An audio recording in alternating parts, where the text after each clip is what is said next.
Ayan. Kukulayan nyo na lang yun ha, sa bahay nyo. Ginawa yan. So ayan, alam nyo ba na ang Diyos ginawa niya ang langit at lupa. Ayan o.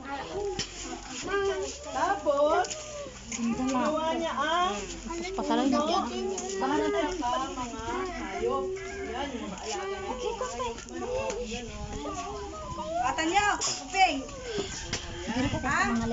Ginawa niya. Tapos, ginawa niya si Eva at si Adan. Tumawat na damdamay kita dito. Wait lang.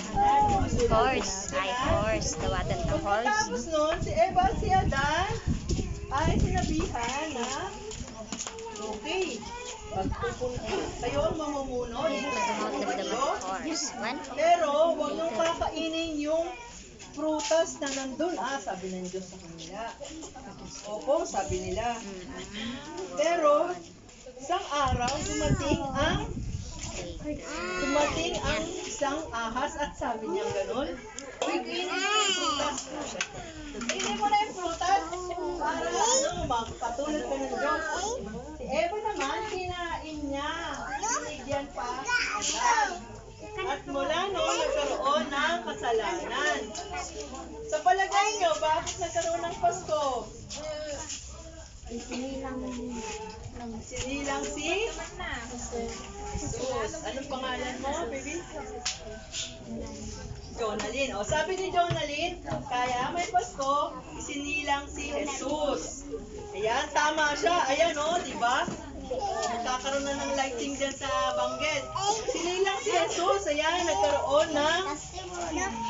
Ayan o, sinilang siya sa may sabsaban. Bakit sinilang si Jesus? Bakit? Jonalyn. At saka mga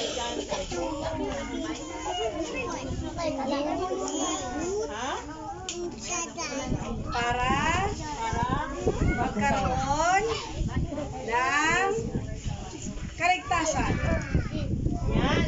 Diba sa unang kwento, nagkasala si Eva at Adan, lahat tayo ay nagkasala dahil sa kanya. Kaya ang Diyos, pinadala niya si Jesus upang tayo ay iligtas sa ating kasalanan. Ayan. At ang sino man na tumanggap kay Jesus ay hindi mapapahamak kundi magkakaroon ng buhay na walang hanggan. Ayan o, nasa drawing o. Ayan o. Kaligtasan, sabi sa John 3:16, kayo ay mahal na mahal ni Jesus, kaya siya ay sa lupa upang lahat ng manampalataya sa Kanya ay Kanyang ililigtas. Okay, Pastora, pwede kong explain pa. Yan, si Pastora Penny po yung aking ama.